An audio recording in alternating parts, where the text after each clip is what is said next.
Welcome back to the baseline. Where today, guys, we're gonna go over the week that was. This might be a later update than usual. Sorry about that with the snow and stuff. A lot of personal things have happened, came up. But either way, we will get this up on later today, whenever it will be. Just look out for that. But let's talk about the busy week that was, and the New York Mets, who, man, they definitely turned their season around, huh? Holy cow. After our last video last week, I think like 2 days in a row, or not even, like a day or two after, they made back-to-back trades on back-to-back days, where they got Luis Robert Jr. from the White Sox, and in return the White Sox get Acuna, the second baseman.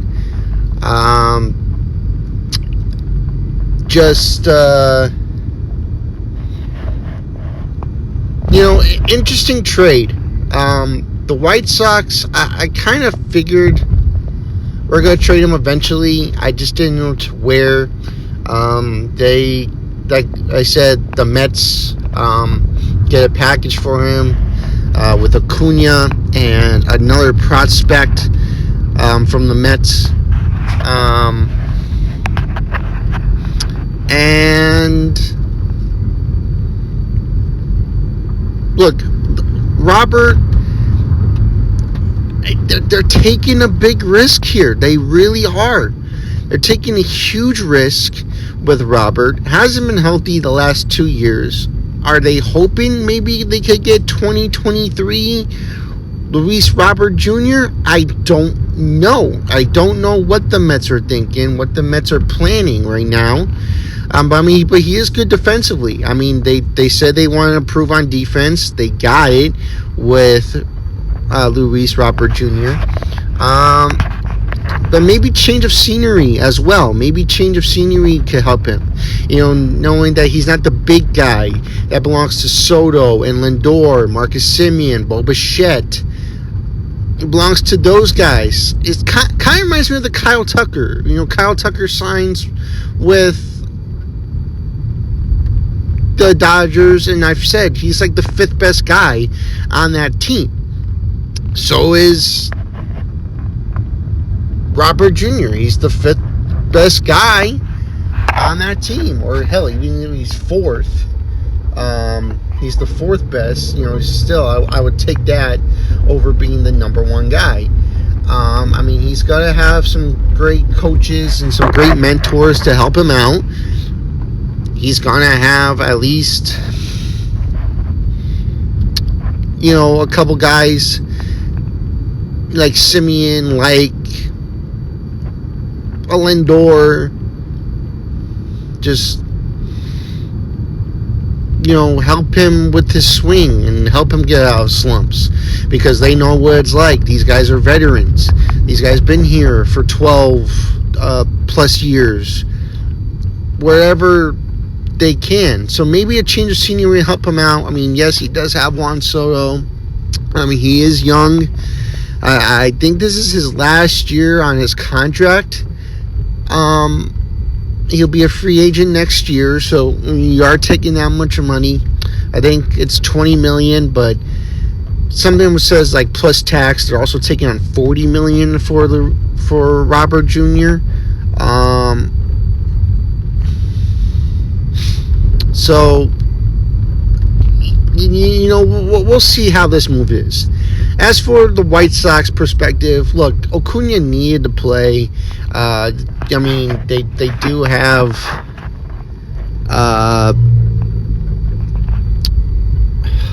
Semien at second. I know he could play the outfield, Acuna, but I think they probably maybe see him more as a second baseman in the outfield. But with the White Sox, I know they're planning, or at least projected lineup is he will be in the outfield, taking over for Robert's spot. Again, it not one of the best trades, but I think I find it more, as we stand right now, I think I find it more of a White Sox. I like this more for the White Sox than I do for the Mets. Just because Robert has missed a ton of games the last 2 years. He hasn't hit, and they need to get back into form. And I after the last few years, I'm going to say right now. That's what I'm going to say. I'm going to say Then the following day, right after, the Mets made a trade with the Milwaukee Brewers. Oh, the Milwaukee Brewers, huh? The team that won 97 games last year, made it to the championship series, was 4 wins away from going to the World Series. Yes, those Milwaukee Brewers. Who do they give up this time? Freddy Peralta is now a New York Met. Again, great move for the Mets. One, because Freddy Peralta is familiar with David Stearns. David Stearns traded for him when he was at Seattle organization. Now he traded for him again. The Mets got their ace. That's what they needed. They needed the ace. After last year, with the injuries and all that, you can't really trust Sean Manaea. You can't really trust Sega. You got the two young guys, but they're just starting their major league career. So I don't think you can really trust those guys to carry the team. And Clay Holmes, I honestly think they might put back into the bullpen because he got tired last year towards the second half. I mean, yes, it's been a long time since he's done this. He's started, and he wanted to be a starter, but he got tired after a while. But what are the Mets getting with Freddy Peralta? Like I said, they're getting their ace guy. They're getting the man that is basically going to get the start opening day.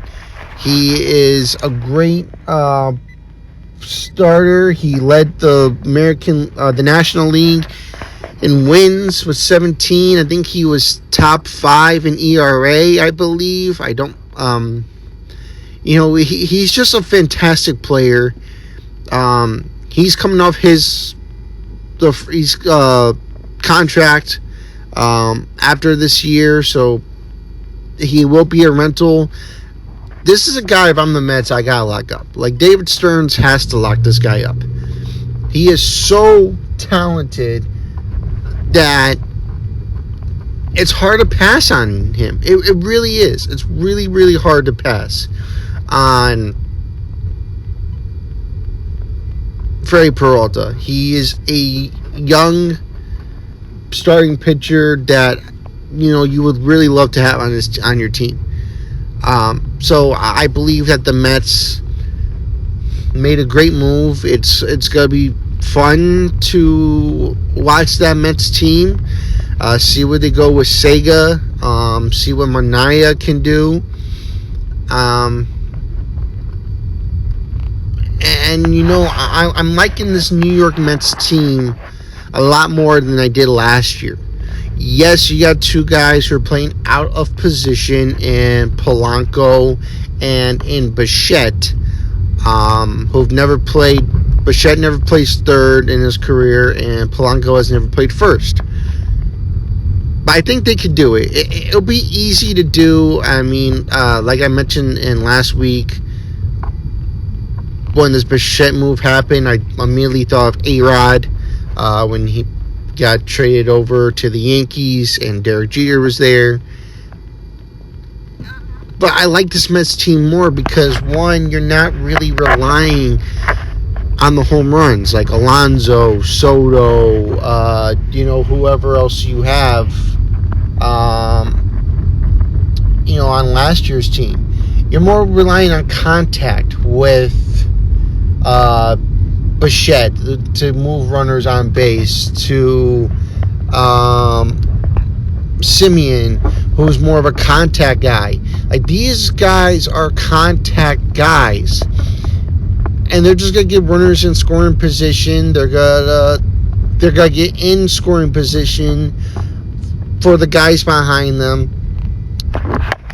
I like this team a lot more.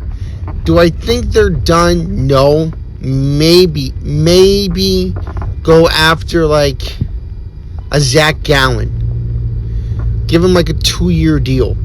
Maybe booster up a bullpen a little bit. Get something to go. Now, I know it's going to be crazy to say, but I think this team could compete with the Dodgers. They have a shot. I like this team a lot more than I do the 2025 New York Mets. I do. I really, really do. I think this is a great ball club right now. Now, let me bring up a topic. I know I brought it up last week with the Dodgers and how they ruin baseball. You don't think that these mid-market teams, these above-average baseball teams, are ruining baseball? The Milwaukee Brewers, who had the best record in all of baseball, just gave up. You give up Freddy Peralta. And this isn't the first time. Couple weeks before, or a couple years before. Corbin Burns. The last year, Devin Williams. The year before that, Josh Hader. The year before that, like, they give up. And if they re-signed Corbin Burns, if they had the money to re-sign Freddy Peralta, if they had the money to re-sign Devin Williams, Josh Hader, they would have a top-tier team. They would have. All those guys all in one place. Top-tier ball club. They're an above-average ball club that just gives up because they clearly don't want to pay their own guys. But we blame the Dodgers for ruining baseball when you have ball clubs like this that don't do anything. They give up their top ball players. But the Dodgers are ruining baseball. These is the type of moves and the type of things that got the Dodgers where they are. Like Boston, I mentioned. I know I'll be repeating myself from last week. I'm sorry for that. But Boston didn't want to pay Betts. What happened? They got rid of him. The Angels didn't want to match the Dodgers' offer. So what happened? He went to the Dodgers. The Braves clearly didn't want Freddie Freeman. So where did he go? He went to the Dodgers. But the Dodgers are clearly ruining baseball, according to all these fans and stuff. When an above-average team, not top tier like the Yankees and the Red Sox, an above-average team who, if they actually spend money on,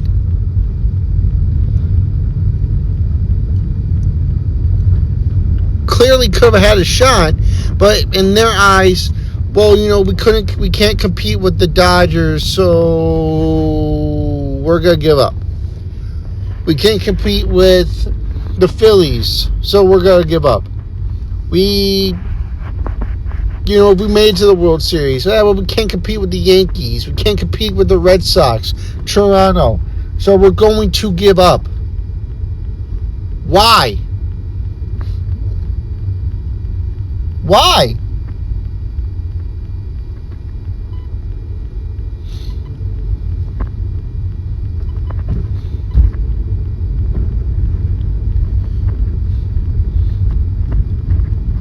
Like, this is what's ruining baseball. An above average team can't spend money or won't spend money. And just, well, you know what? Instead of allowing Freddy Peralta to walk, we'll get something for him. This is what's ruining baseball.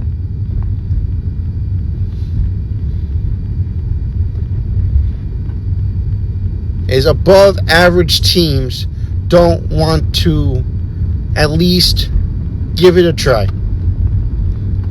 97 games you won. You won 97 games. The most in all of baseball.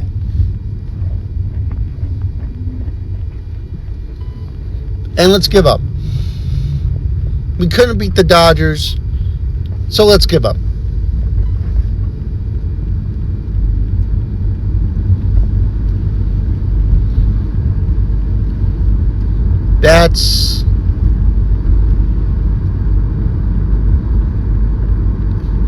That clearly pisses me. That really pisses me off. It does. Speaking of another trade, Mackenzie Gore goes to the Texas Rangers. Good move for the Rangers. The Nationals get 5 prospects, and the Rangers only got Mackenzie Gore, so it was literally a 5-for-1 deal. Look, I think this will be good for Gore. I saw him as like a 3 or 4 guy. I think he'll be like, I would say you have to be 3 behind Eovaldi and DeGrom, but they eat innings. The pressure won't be on him as much, so they'll probably take just add his stuff. He's got some nasty stuff. He will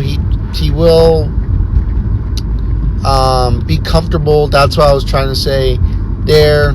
Like I said, as he's just a 3 guy.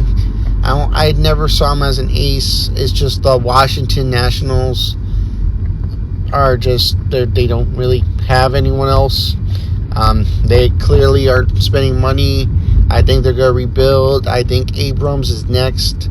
Again, what I was talking about is that these are the reasons why these teams are never good, is because they just want to give up.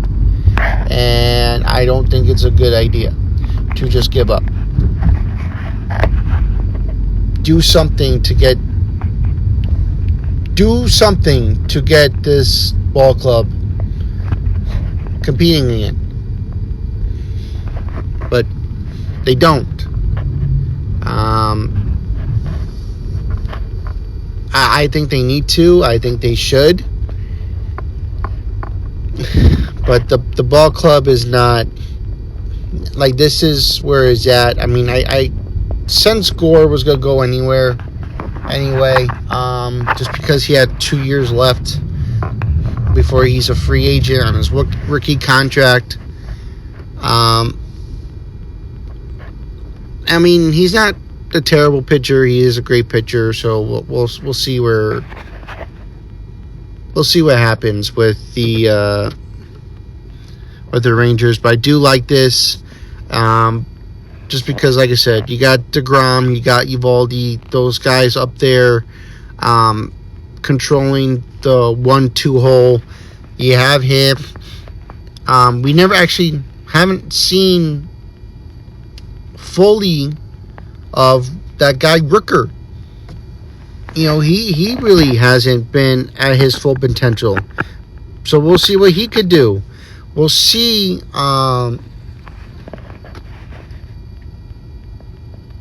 We'll see what these guys can do. Even Leiter, Jack Leiter, I think is due for a good season. So this is a good pitching rotation for the Texas Rangers. And they're not making this move and they're not going to compete. I believe they're going to compete.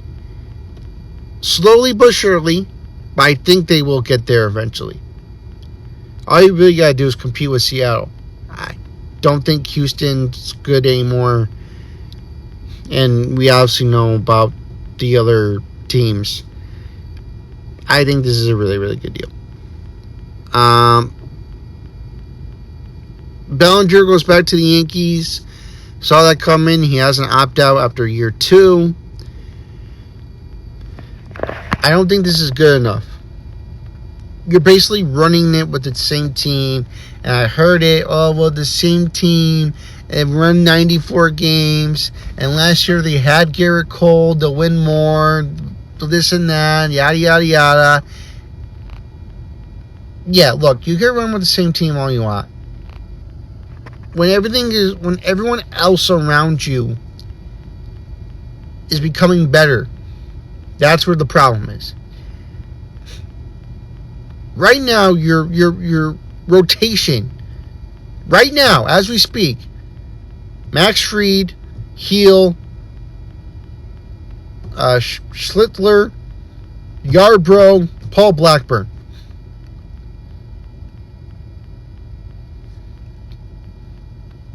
In May, you'll have Rodon back. In June, you'll have Garrett Cole back. And the other thing is they also built up the bench. Hey, that's great. The bench players. I'm looking at this lineup. Besides Aaron Judge, who are you scared of? Volpe? Stanton? McMahon? You don't even know if Trent Grisham's going to have a great year. Probably not. Who are you scared of? One guy last year batted 300. And hey, it was Aaron Judge.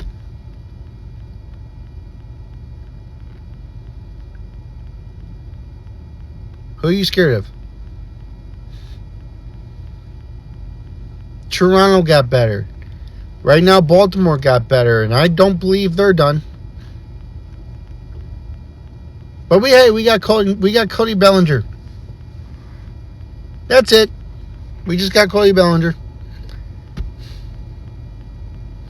Oh, and Weathers. Well, we got Weathers too, but you just got to see how he does in a big market.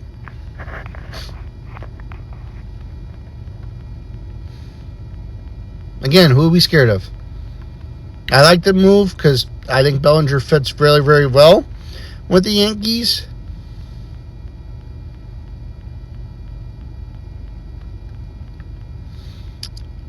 I don't think it's enough. I don't. There's no way this is enough.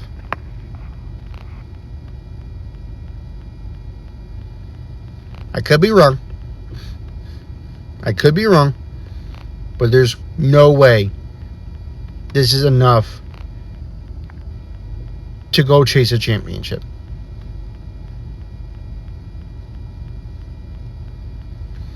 All right, well, that's going to do it for this week. Like I said, it's going to be a later upload. I do apologize about that. And, let me know what you guys think about these moves.